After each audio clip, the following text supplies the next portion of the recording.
Da kathma ba ka bashir khaitam berngem ke Iran ban khwit kut kat padon la ka bor persya ke Amerika ber ke Israel ha kane kapor kum taru ke jingma ba la ban poi ba kane kathma kan pindon kam dag nuklear kum taru la pen kre lupa ka World Health Organization ba kumno kan a jingeda bat sumar lada poi kathma ba nuklear kerwit ke Iran ban bom saya ke tempel mi gas juga Qatar berngem ke Saudi Arabia ban pen pai ke laya ke Iran pan jingra pisah ke Pentagon ya ke White House hadu aspa $1 million ha kene kathma ha din ke jingkelon yapno jong Ali lari jani ubade Secretary of National Security jong ke Iran bat kum juru nin ke sengi intelligence minister Ismail Khatib ka Iran kelanang sengo bitar lep ya ke Israel bat ke Amerika ke balamaham sendon menta ban yakun ha kane ke thma kat badon la kabor bat kandai ke yakun thma ke bapura ha ka ba ke Iran menta kla berngem ting bat omde tange ke Israel bat ke Amerika nrei ke Iran kla bitaru ya ke Qatar bat ke Saudi Arabia ha ka bakal stang ban kerwit wat ya ke jaka pen gas Qatar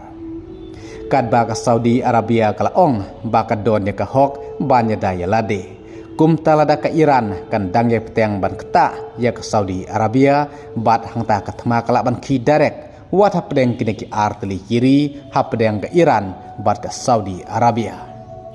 ka Iran kala kam bakan ya kun pura ha kan ya ka thma bat kumta kan ya ka thma kala ban poi hadu uput ban pindon kam ya kita kitir thma nuklear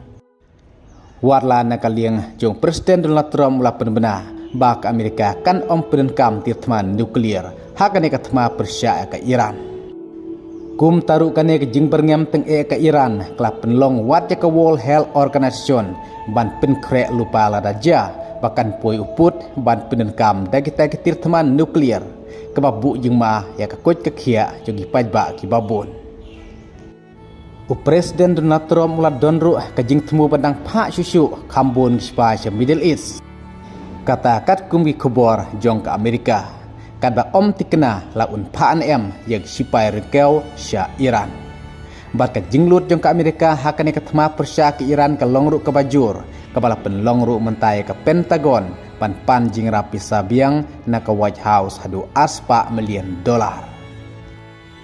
kad ba ki kubor kila kamru ba supreme leader ba menta jong ka Iran kata umoj ba Khamenei ula pet yalade sya Russia ban pak sumar na ka jing mensau haka estraj jong ka Israel bat ka Amerika na du ka arpo pratrik rimpang ar hajar ar punriu haka ba umoj ba Khamenei umpau perthai satya menta ban krane halor kane kathma kum taru ke bandang jan nang ne syakmat tong na api ki wei pat ki khobor ki bandang wa ku blai sibot